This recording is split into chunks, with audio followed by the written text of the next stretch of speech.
name is Michael Goldberg.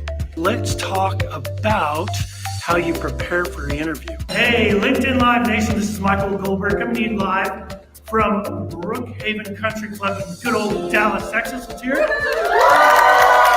Hey, all you cool cats and kittens, hope you're doing groovy today. It's Thursday. It's time for the Job Seeker Hotline Show. So my guest today is All-Star Sourcer, founder, creator of Greatness, and he has brought Batman to life better than Val Kilmer, Michael Keaton. You started with a really low bar there. That was like, you went like... Well, founder and CEO of Better Job Fit. She is one of my amazing coaches. Wait, where are you? Why am I double... What? Thank you for bringing your own verve and spunk to this show. Hey there, we're taking a brisk weekend walk with Michael Goldberg, LinkedIn content creator herself. Miss Judy Fox, welcome to the show. Woo! Hey everyone, this is Michael Goldberg with tip number 4 of 10 tips in 10 days. I have got a great guest on today, whatever. Well, of course, now I'm the big picture and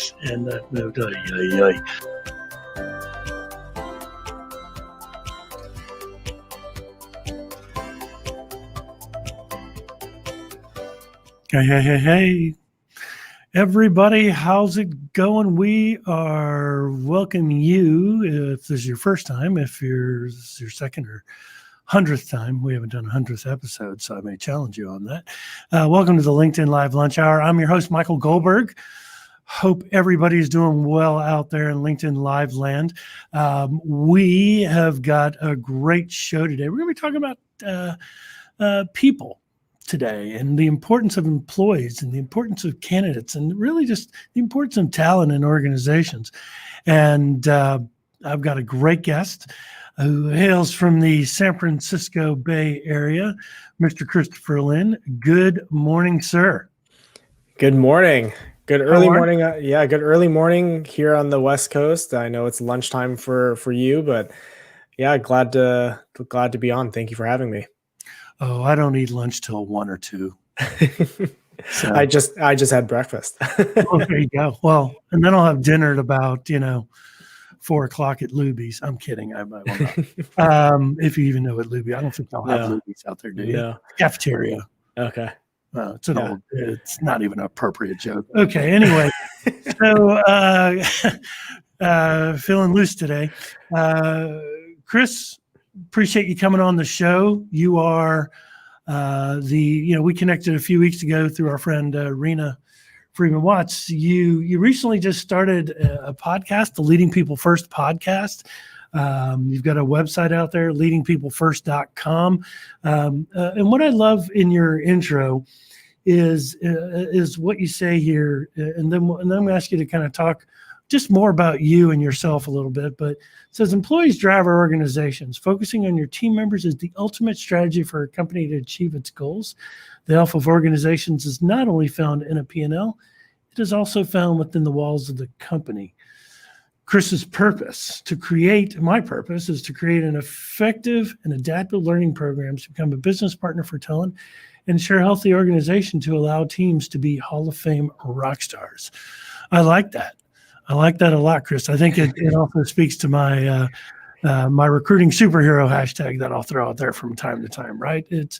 It's a much different world out there when it comes to people today with the pandemic. But even before the pandemic, I think P&Ls have always come first. And so, but before we kind of dive into that, let's kind of talk about you a little bit. Let's tell the audience a little bit about Christopher Lynn and what you got going on these days.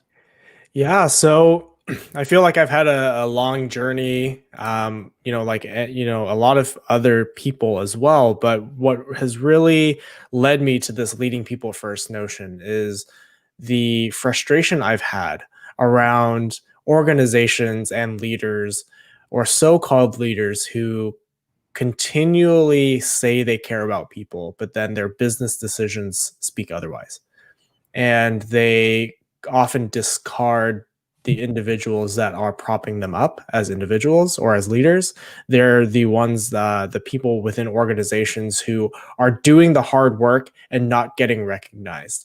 So I want to advocate for those people. I want to advocate for the employees. I really want to create these impactful, positive experiences in a workplace so people have a great time working there, right? Because whenever we look at where did I love working, it actually wasn't most likely it wasn't the company that they worked for, but it was the people that they worked with and those that they worked under. So it's really important to look at the leadership and focus on the leadership and their influence and how they affect the employee experience as a whole.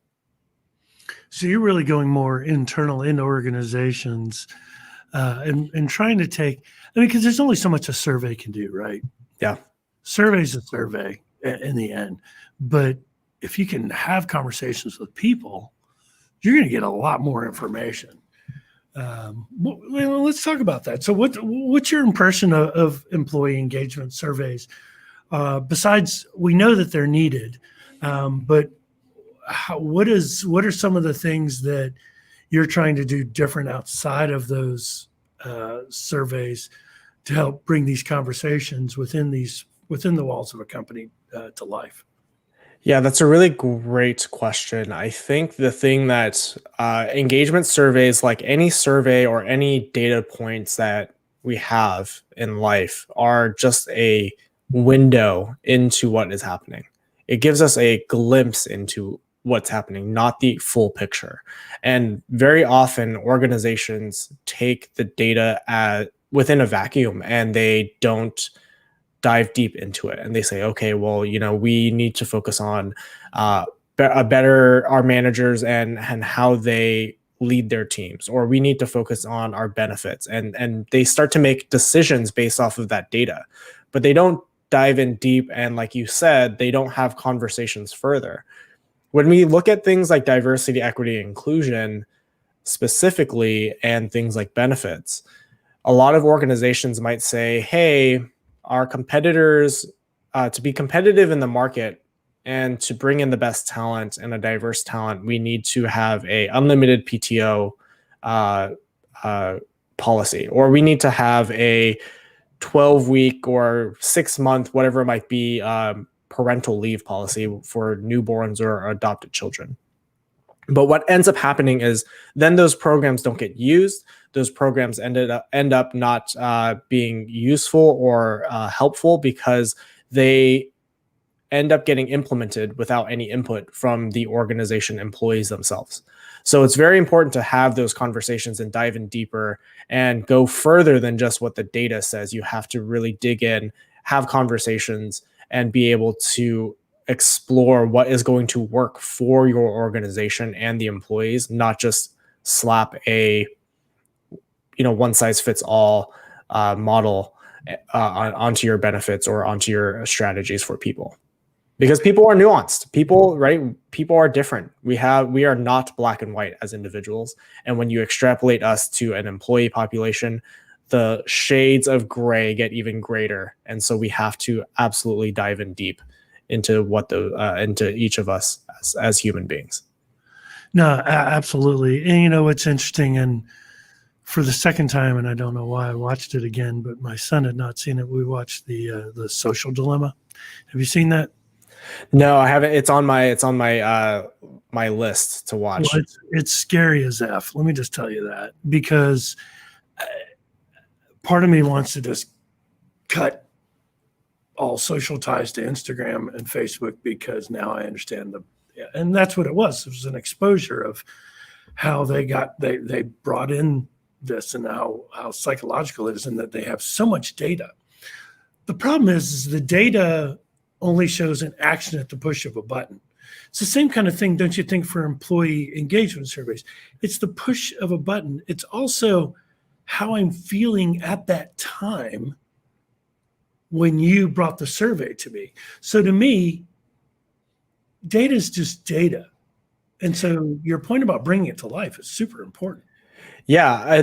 And that's a really good point, right? If we have a annual or maybe even a semi-annual engagement survey process, it's just like your annual reviews. You have a huge recency bias. You probably will only be able to remember what has happened in the last week or maybe in the last month. Rarely will it be in the last quarter, and very unlikely that it's in the last year. So organizations that continually have a pulse on the engagement and the employee experience and how things are going to be much better equipped and much more adaptable and flexible to make quick changes based on what their employees are going through.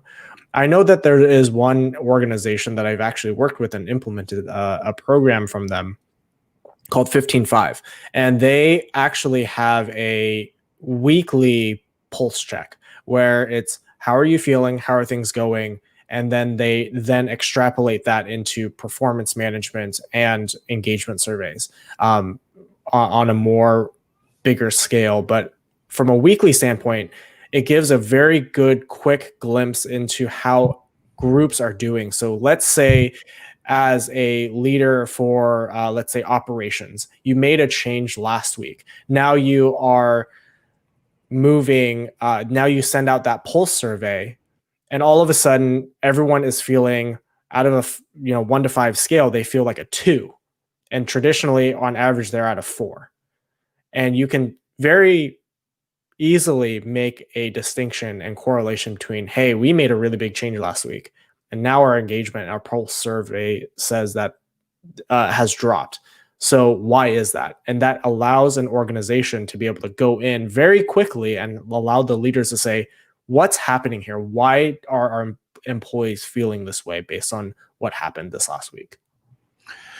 Yeah, and the other things, the other part of this, really, in most of the conversations that you've had with your clients, what are the employees telling you, about opportunity for growth, whether it's a lateral move or a promotion?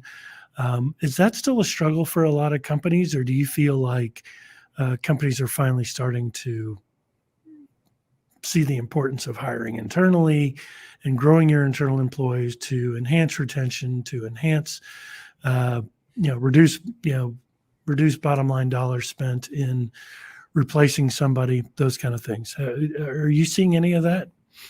Yeah, so it's going to be really interesting now that we're still in the pandemic and our economy is still in this downturn.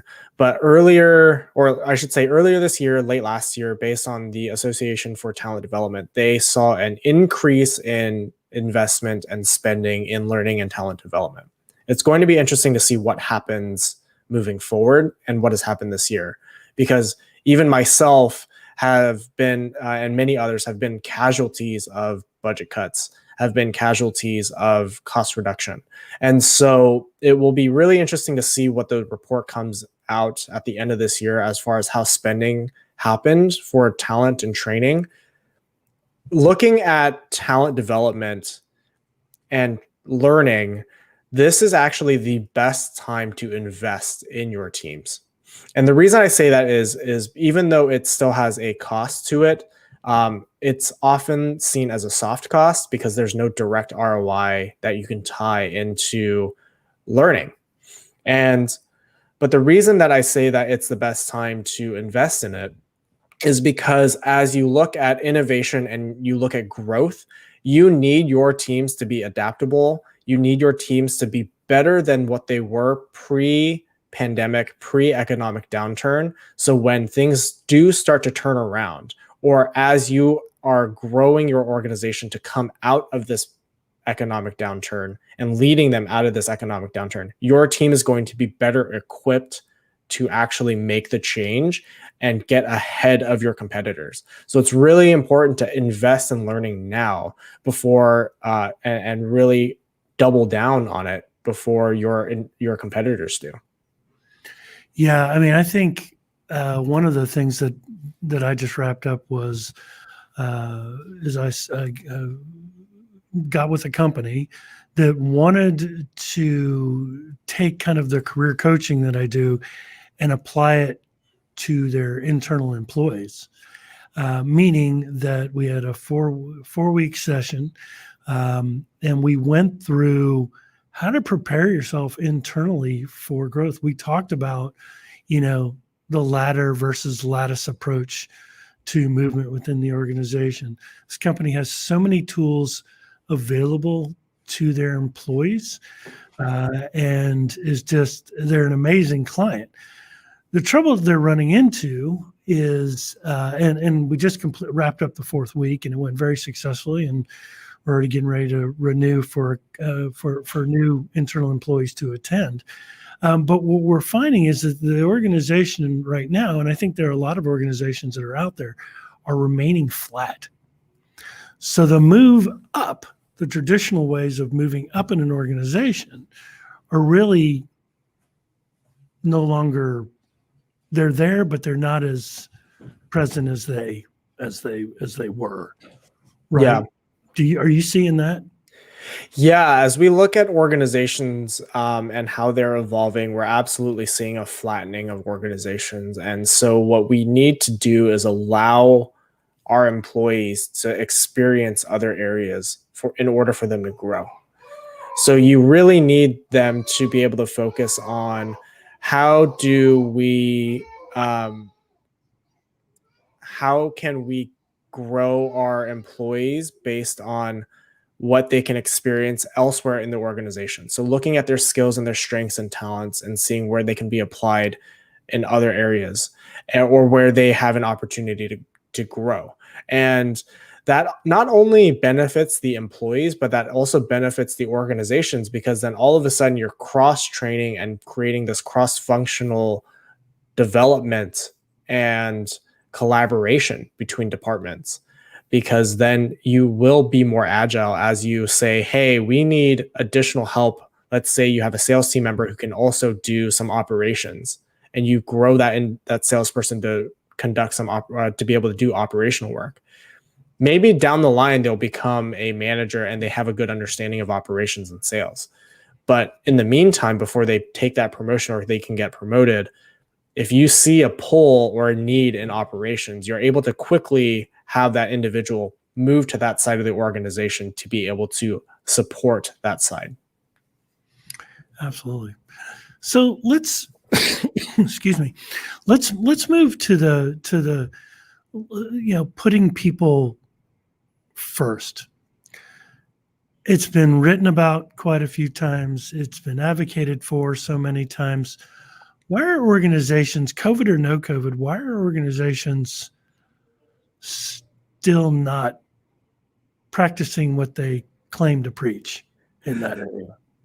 Yeah, that is a question I ask myself every day. And I think that the most common answer that I come to based on my own work, who I've interacted with, and the people I talk to, is that organizations are under this immense pressure to perform, right? You look at tech companies or any organization that has to return an investment to their shareholders or to their staff. It's all about what is the revenue and money that they're bringing in. What is it that they are doing to make a dollar? And it often gets forgotten that they need to utilize their employees to make that dollar. They are really focused on the end goal and not the means to that goal, or not the journey or the approach it takes to achieve that goal. They're just focused on that dollar amount. So that's usually what happens. They're focused on the profits, the bottom line, or the clients, or maybe even the process before they think about people. So they get caught up in all of that before they think about their employees, which is why it's really important for me, and it's my own mission and purpose to really bring that focus back and that prioritization back to people. So, it's kind of like my mission of, helping recruiting organizations turn things around. And you go in with this, all right, I'm going to build this company. This is what I'm going to do. But then, and you and I have talked about this, how many of them will admit that there's a problem. Right. And so how do you convince people that they're not putting their people first when they truly believe they are, because they do one engagement survey either every year or every other year? Yeah, this is where, and especially there's a false sense of security if engagement levels when they sent out an engagement survey is high, right? I've certainly seen that in organizations where they will promote or make some big news, and then they'll send out the engagement survey 2, 3, 4 weeks after that. So people are kind of riding this high, right? So again, it comes down to exploring and having those conversations and having more qualitative data to back up the quantitative data. You can't take the quantitative data at face value. You have to pair it with qualitative. And the other thing that I like to say is numbers are numbers, data is data. There's no people behind that. There's no human side of data. You have to bring in the human element of the information to make an informed decision. So as you have conversations with leaders, one of the things I like to challenge them on is, well, what is your engagement survey was 3-6 months ago, maybe at the earliest. What is your team feeling right now? If you were to send out a survey right now, what would the response be? And usually they don't have an answer, or they may actually have to stop and question themselves, because then they may know that answer is going to be difficult to hear. So that is where we usually have a truthful conversation and honest conversation. It might have to happen a few times, but really looking at, okay, if I were to go and talk to your team right now, what would they say? What is the impact that you're currently having on the organization? And if there's a disparity there, then we can very quickly, easily see that there needs to be more work done. Yeah, I mean, I think that's a good way to approach it. I think having qualitative data, talking to people in those roles, even just to do an audit, is your engagement where it's supposed to be, and talking to people not just once a year, and it's harder now, right? Wouldn't you think it's a lot harder to do employee engagement because you do have many people working from home, not in the office, not seen day to day, even whether they're at a corporate office. Now, if they're in manufacturing or they're in a plant, they're obviously going to be there on the spot. But what about these, the more of the white collar organizations that are just completely spread out? How do you pick engagement up from that? And where do you go from there? Yeah, well, we have to work harder now as organizations to really engage with our employees. 50% of the workforce is still working from home, at least. And we need to really focus our efforts on continuing to build connection within organizations. There is a huge disparity right now between how often we interact with each other and how little we actually connect with each other. And there's a difference, right, between interaction, which would be things like meetings, which would be things like a quick call or an email, versus how often are we making a meaningful connection to build the relationships that we have with our employees or with our coworkers. And before, we had water cooler talk, we had a chance to go grab coffee with our coworkers or with our teams and have additional conversation with them. Now that has been stripped away because of the lack of a physical environment. So as leaders, as organizations look at building engagement, they have to look at how do we increase connection and the opportunity for connection between employees. And that would most likely mean getting creative with how you interact with each other, from a standpoint of maybe you have a ongoing water cooler video chat that's just open for people to hop into, talk 5 minutes with their coworkers and hop off. That might mean at the start of every meeting, let's not jump right into our agenda. Let's really talk about how you're doing, how you're feeling, what's going on, what's new in your life. I haven't talked to you in a couple days or in a couple weeks. Let's really build those relationships back up. Really also maybe focusing on what are the things that are interesting to you right now. And something that we really have to focus on as leaders is what is the mental state and emotional state of our employees, because that is something that is often forgotten and something that a lot of traditional leadership has purposely ignored is leave your personal stuff at home. We just want you here for work, and leave, everything that's at work is at work. The problem is now those two worlds have collided. Our personal and our professional lives have collided. So you have to take stock in what is my employee base feeling? How is the emotional state? Do they feel overwhelmed? Do they feel stressed? What is the mental state of them? Because their wellness as a whole is very important to not only productivity, but also to costs. You have to think about, well, if you have employees who are mentally breaking down and then need to go get medication or get therapy, or they need to go, it also declines their physical body based on their mental health or mental state.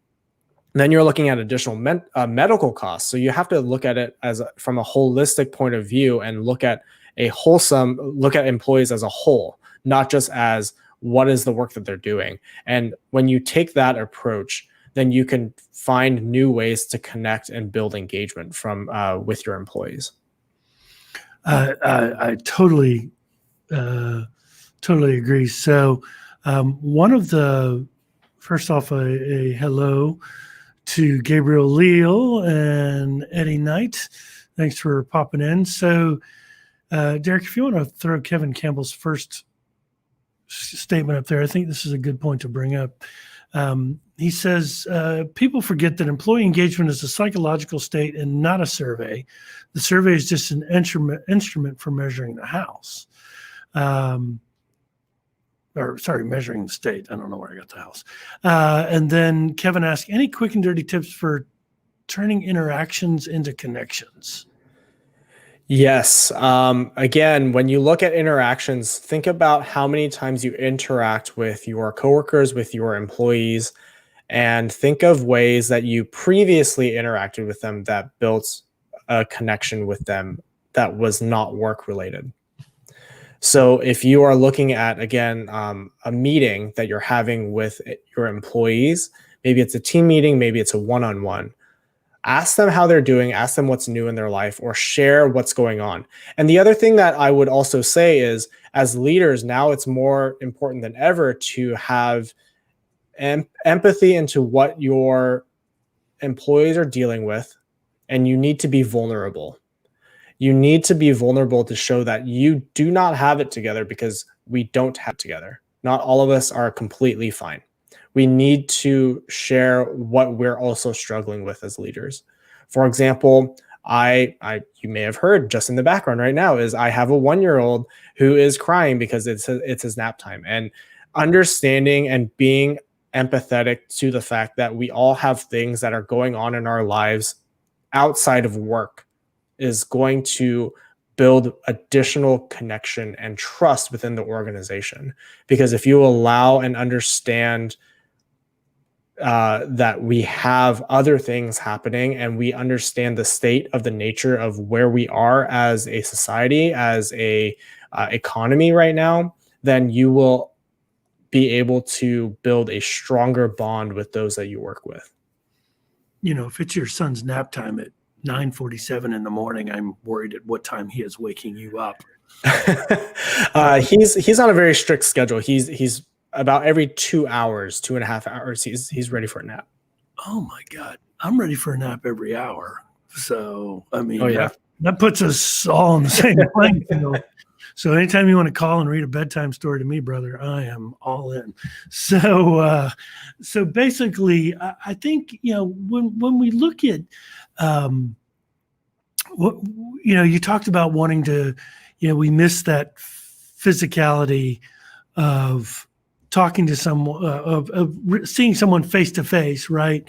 But we're learning and we're adapting that this is the new way to communicate, at least for the foreseeable future, until we're comfortable. And an employee has to feel comfortable in order to go back to the workplace. So if you're putting people first, and let's say your company says, all right, it's time to come back. Let's fast forward 6 months from now. It's time to come back. We feel that it's safe. There's been a vaccine, but the vaccine will be slow to roll out. When you say put people first, to me, they have the option of whether or not they want to return to work or not. Do you think that that's how it will actually be, whether it be 6, 9, 12 months from now? Or do Yeah, let's hope it's not 12 months first. But yes, I think organizations that truly do put people first are asking their employees how they feel about coming back, and asking them consistently as we go through the process and learn more. And by learn more, it's usually that it's getting pushed out further and further back, but continually having that pulse on your employee base to say, what would make you comfortable to come back? What systems would you like to see put in place? What requirements do you need to be able to come back physically to the office? And if you're even going to come back at all, because that also helps with planning for the organization. If you have an employee base that is currently productive away from work, and let's just say 70% of them are comfortable not coming into the office anymore, and they don't want to come back into the office because they aren't comfortable, your physical footprint as an office and your costs all of a sudden shrink. You might not be shrinking at 70%, but you definitely have a opportunity to reduce costs. And so if you look at that from that business case standpoint, and then look at it from a people standpoint, you have 2 wins right there just by asking your employee base and talking to them if this is a good move for them as well as for the business. Absolutely. Absolutely. So want to touch on one other thing here as we start to wrap up. I know that you are working for, you're doing some contract work as well in the recruiting space. Is it Diversity Recruiters? Is that the name of the company? Yes. Yeah. Diversity Recruiters. We are an executive recruiting firm focused on bringing diversity into leadership positions so we can create more inclusive and equitable environments for those organizations. That's awesome. So you're starting to see a lot of that. You're starting to see a lot of DEI positions being put out there. You are starting to see companies that focus in on hiring people of color, military, women in leadership, LGBT, etc. Is that going to be the trend for the given time? Or do you think that it will start to, those types of positions will come about and just be a part of all the other positions we're seeing out there? It just seems there's a lot of DEI positions out there right now. There are a lot of DEI positions out there. And the thing that I want to stress here for those who are listening and for those who are maybe hiring for these positions and organizations who might be thinking about these positions is that DEI is not a moment. It is a movement. That's something I continually say and push. Are you doing this for the right reasons? Are you truly committed to diversity, equity, and inclusion? Are you beginning to integrate that into your organization, into your culture? Because if you are not willing to take a step back, be honest with yourself, and commit not just time, but budget and money and resources to creating an inclusive and equitable environment for your employees and future employees, then you should not be hiring for a DEI position. With the rise of the Black Lives Matters movement, again, it's a movement. A lot of organizations have hopped on the bandwagon of saying we are a diverse and equitable and inclusive organization. But there is a difference between acceptance and inclusion. Acceptance being you accept people for who they are, you accept diversity, and you accept an inclusive environment, but to actually live it and to create a sense of belonging among your employee base, and not just your majority employee base, whatever demographic that might be, but for those who are in the minority, for those who are underrepresented or disenfranchised within your organization. Do they feel a sense of inclusion and belonging? And if not, that is what you need to work with. And there is going to be a very stark and brutal realization as organizations start digging into that data and that information, because a lot of the work that they may think that they've had done, that they may have done, they may find that it is not it's not effective and it's not working. And the most common myths that I see is that organizations roll out unconscious bias training or implicit bias training and think, yep, we've done our part. But that is the exact same thing as rolling out sexual harassment training and saying, yep, we did it. We did it this year. It's a checkbox, right? And we can't do that. There's a lot more work to be done, because you have to look at the systems, the processes, the culture that's in place that is creating an inequitable environment or creating an exclusive environment. So you really have to attack those as a whole. Yeah, I mean, I think your quote is right on. You know, it's a movement. It's not a moment. It's not a snapshot in time. And I think that companies are seeing it as a snapshot in time.